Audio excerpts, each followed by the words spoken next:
জীৱনত বহু সম্পৰ্কৰ প্ৰয়োজন নাই, কিন্তু যি সম্পৰ্কবিলাক আছে তাতে জীৱন থকাটো অত্যন্ত জৰুৰী। জীৱনৰ পৰা পলাই কেতিয়াও বাচিব পৰা নাযায়, কাৰণ জীৱনত সমস্যা থাকিবই। হয়তো নিজেই সমাধান কৰিব লাগিব, নহয় সময়ৰ হাতত এৰি দিব লাগিব। জীৱনত হাঁহাটো নিজেই শিকি লোৱা, কাৰণ কন্দুৱাটোতো চবেই শিকাই দিব পাৰে। প্ৰিয় মানুহবোৰক মিছা কথা কৈ খুচি কৰাতকৈ সত্য কথা কৈ কন্দুৱাটো বহুত ভাল।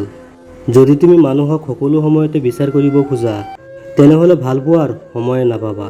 কেতিয়াও পাহৰি নাযাবা, যি মানুহটোৱে তোমাক সফল কৰাৰ কাৰণে সকলোবোৰ হেৰুৱাইছে, তেওঁ হৈছে তোমাৰ দেউতা।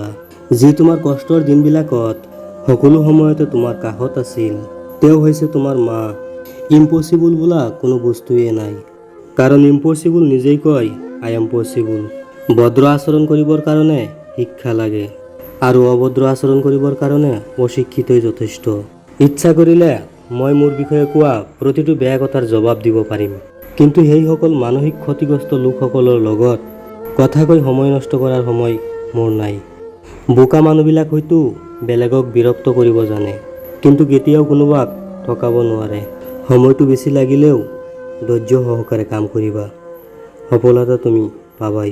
ধীৰ গতিত আগবাঢ়ি যাই থকা, কিন্তু ভুলতো কেতিয়াও পিছফালে ঘূৰি নাচাবা কিমানখিনি সফলতা পাইছা বুলি। জোৰ কৰি ধৰি ৰখাৰ প্ৰয়োজন নাই, যি থকাৰ সি থাকিবই, আৰু যি গুচি যোৱাৰ সি গুচি যাবই। জীৱনটো কান্দি কান্দি ভাগাই দিয়াতকৈ হাঁহি হাঁহি উৰাই দিয়া বহুত ভাল। অপেক্ষা হ'ল সত্য ভাল পোৱাৰ এটা চিহ্ন। সকলোৱে ভাল পাই পাহৰি যাব পাৰে, কিন্তু সকলোৱে অপেক্ষা কৰি সেই ভাল পোৱাৰ প্ৰমাণ কৰিব নোৱাৰে।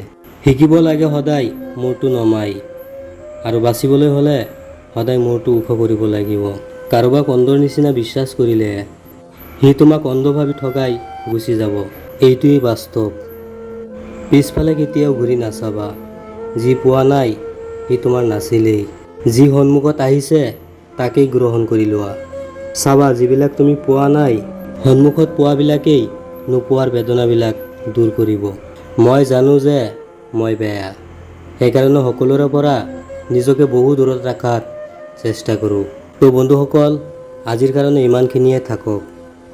এনেকৈ ক'বলৈ গ'লে গোটেই ৰাতিটো কৈ থাকিব পাৰিম, কিন্তু সময়ৰ অভাৱ।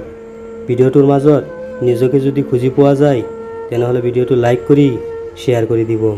অন্য এটা ভিডিঅ'ৰ মাজত আমি আকৌ কথা পাতিম। আসসালামু আলাইকুম ৰহমতুল্লাহি।